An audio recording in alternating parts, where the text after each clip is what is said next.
Without a doubt, the biggest complaint I hear about the Boruto series is that nobody's going to be a challenge anymore. So when they talk about introducing new characters, new villains into the story, people are like, what's the point of following the series? Because Boruto, Mitsuki, Sarada are too broken, and then Naruto and Sasuke themselves, who are at the top of the totem pole when it comes to power, they are just way too broken. They defeated gods. So when you talk about average shinobi in the story, the shinobi lifestyle, which is already dying off, is there any shinobi that could be a challenge to Boruto and his generation, or even to the Hidden Leaf Village? The answer, unfortunately, is no. Naruto's been vital in putting down multiple gods, and all of them were tied to the Otsutsuki clan, even descendants who no longer carry the last name Otsutsuki. When you think about the shinobi lifestyle being an accident, being something that was completely misconstrued, ninju was never supposed to turn into ninjutsu, regular, everyday shinobi in this technologically advanced world where the shinobi lifestyle is dying and people who acquire shinobi skills end up doing regular work. Shinobi whose ideology do not fit the mold of this peaceful world, when they start acting out, it won't be as interesting to you because you've seen much greater threats tackled, completely wiped out, and so anytime there is going to be a ninja, a shinobi who does pose a threat, oftentimes the writing will not be as consistent as good when they try to build this character up. Think the new Seven Swordsman of the Mist who nearly killed the Mizukage, they had him by the ropes. Think Sumire who collected chakra throughout the village and even possessed a Jonin. These threats were tackled, these threats were wiped out. And that's why when they tried to build these characters up, the sense of danger was much different than the sense of danger you experienced in part 1 when the world was still fresh, when you knew very little about it, and high-level enemies were a product of their time versus a generation that they aren't currently growing up in. So that's why some of these events feel like filler to you guys. And that's why they're going to try and introduce Kawaki, the Kata organization, as soon as possible to get the Otsutsuki clan involved. Because this organization seemingly has ties to the Otsutsuki clan, whether it be earthly ties or extraterrestrial ties. For some reason, they have some sort of knowledge about them, and there's possibly even some communication going on there. Now, I believe once we deal with the Kata organization, who seem to be gathering intel on various different types of Juinjutsu or curse seals, and keep in mind, curse marks and curse seals are all basically genetical mutations that stem back to the Otsutsuki clan one way or another. When we finish Kata off, as well as Kawaki, because I believe Kawaki is going to be finished off before the end of the series, of course. I don't think the series is going to end with Kawaki, and something's telling me that Naruto and Sasuke are not going to die. I don't see them doing something like that because I think a lot of people would drop the story if two of their favorite characters were no longer in the Next Generation series. It's kind of like killing Goku off in Super, even though Goku is, of course, still the main character. In the future of the series, we know that Boruto and Kawaki's curse marks are going to start expanding throughout their body, because when Boruto received that little diamond on his palm after the fight with Momoshiki,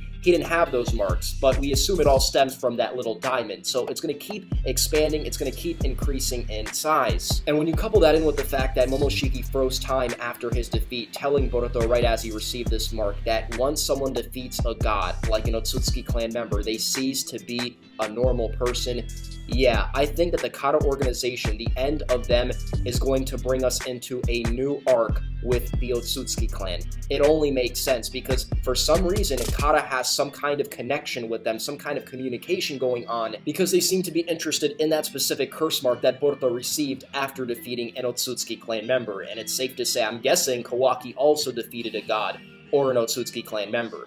Although, of course, I truly believe there are more god clans. I don't think the Otsutsuki clan's the only god clan. Either we're going to find something out after the defeat of the Kata organization and start search for the Otsutsuki clan members to wipe them out before they grow into bigger and bigger threats as they absorb god trees and other dimensions and other galaxies, things of that nature, or they're going to come after us, specifically Boruto, because again, Kata and Otsutsuki clan, they have some kind of connection. We know Momoshiki's planet was only accessible with powerful space-time ninjutsu. Well, what is one thing we've seen on display from Kata? One of the only things we've seen on display from them? Powerful space-time ninjutsu. I think they've been on another planet or in another dimension and they've met with other Otsutsuki clan members. That, or at the very least, they stumbled upon a byproduct of the Otsutsuki clan, because we know that everything stemmed from them, and then, you got all these clans basically, evolving from each other, and that's how the shinobi world got so complicated with all the different Kekkei Genkai, all the different Kekemora. It might even have something to do with that vessel. That vessel might be an Otsutsuki clan member's body that for some reason they discovered, and now they're trying to make contact with the Otsutsuki clan. Maybe they don't have any contact with them. But one thing we see constantly from Sasuke, or the supporting shadow in the new era, especially after the Mujita Bandits arc where Sasuke interrogated Shojiji and he learned about this, Juin Jutsu that's very similar to Kata's organizations, markings and stuff like that, is that Sasuke believes that there is a coming danger in the sense that there are enemies like the Otsutsuki clan who will be making appearances time and time again, and it's their job to make sure they get rid of them in time before they grow and grow and grow. And of course, Kaguya gave a warning of her own. She was building a White Zetsu army in the hopes that if Momoshiki and Kinshiki came to harvest the earth, she'd be able to defend herself and the civilizations that she of course enslaved. Now, I believe there's already hints in the Boruto anime as he's in the Ninja Academy with all of his friends that we're going to either seek the Otsutsuki out or they're going to seek us out. And here's what I mean. So, Toneri Otsutsuki, he's on the moon, right? We constantly see him every couple episodes talking about Boruto and the future of the world and will Boruto be able to stop this coming danger? It's pretty clear to me that most of these references are referring to Momoshiki and Kinshiki's inevitable arrival on Earth in search of chakra, but I also believe this is all set up for many instances of gods landing on Earth, and here's why I say that. Because Toneri entered Boruto's dream telling him that his right eye is the key to stopping this great darkness.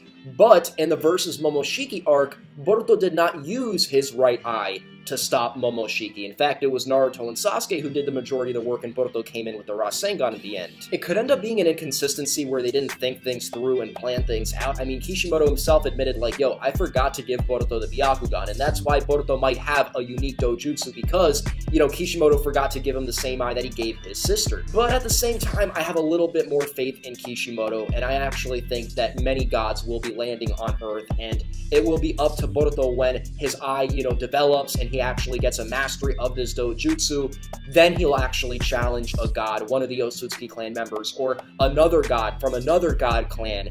And then once that happens, that's when he will be the key to stopping this great darkness. Not specifically referring to Momoshiki and Kinshiki, because, again, Boruto did not use his dojutsu in that fight. Now, I think once we're done dealing with Kata and Kawaki, we're going to start doing space exploration. And I know some people are like, Double for what? That's crazy. Listen, that seems to be the path we're going to be going down, just because we're talking about all this science, all this technology. We got the Kote technology pretty much eliminating training to some degree for the average common shinobi, and then on top of that you've got blimps now, you've got computers, you've got radio, you got all the things, you got big giant monitors. Yeah, space travel is going to be pretty possible, I think. I think it's going to be inevitable that we're going to start searching the Otsutsuki out before they start harvesting other planets, specifically god trees. And you see, I feel like up until now we've only encountered some of the weaker Otsutsuki clan members, in the sense that these were Otsutsuki clan members that were, I guess, kind of dumb. They seem to lack a certain type of intelligence, almost like a street sense in a way, and that's because they weren't really confined to like one planet with all these warring tribes, and they were forced to develop all these strategies. Like, if we had an Otsutsuki clan member with all the power, all the different Kekkei Genkai, all the different perks that all the other Otsutsuki clan members have, but possibly as smart as Tobirama, Minato, Itachi, oh my god. Like, I mean, honestly, that would probably take Naruto and Sasuke dying in battle to maybe, like, seal up that enemy. You know what I mean? Forget about just sealing that enemy up. I'm talking about dying in battle doing something like that. Like, Reaper Death Seal type.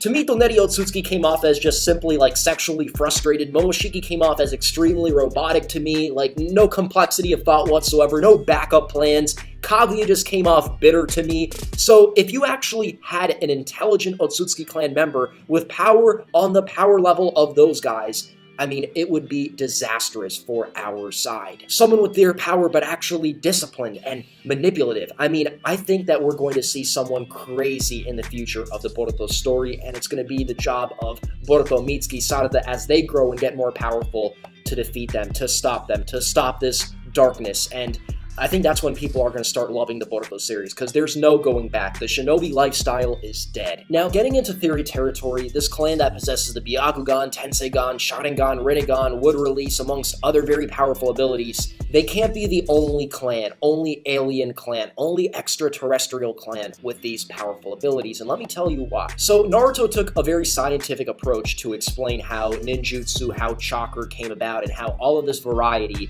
on Earth came about when it came to power and things of that nature. So if they decided to go down that route, then they're also probably going to go down the route of explaining why the Otsutsuki clan also was shown to have as much power and the ability to travel around space and cultivate different planets and, take the power of the god tree, almost deading the planet that they arrive on. I think this is a product of evolution, a result of warring clans and tribes, a result of the Otsutsuki clan possibly fighting off other clans, other alien extraterrestrial powerful clans, which forced them to search for other planets to steal energy from, because why would they need to do that? So the explanation is that they want this chakra to gain power and prolong their lives, right? So they could become immortal in a way and remain youthful. But while this evolutionary trait seems to exist, they all seem to have their own vendettas, and they don't all seem to get along with each other, meaning that their vendettas and their desires override whatever evolutionary instincts they have. I'd be willing to bet there was something that originally drove them to seek power, and that's possibly other clans. What if there's a Sun clan, a clan that's sort of like the opposite to the Otsutsuki clan? So maybe some races they search for the god tree, but maybe other clans they search for some other type of energy source. Or maybe this clan feeds on the Otsutsuki clan. It's some kind of hierarchy that was not yet established yet, and as we learn more about the Boruto Naruto world, we will understand things a lot better. Now that Boruto's changed forever, defeating a god, it seems like he's going to be a target of the Otsutsuki clan, and we're probably going to do space exploration at some point in time. We're going to learn a lot more about this clan, fight more members of this clan, and probably be introduced to new alien warlike clans, which originally forced the Otsutsuki clan to search for power. If a multiverse and a god hierarchy could be established in the Dragon Ball world, something similar could be established in the Naruto world. Not exactly the same, but something similar. I really wouldn't want there to be a multi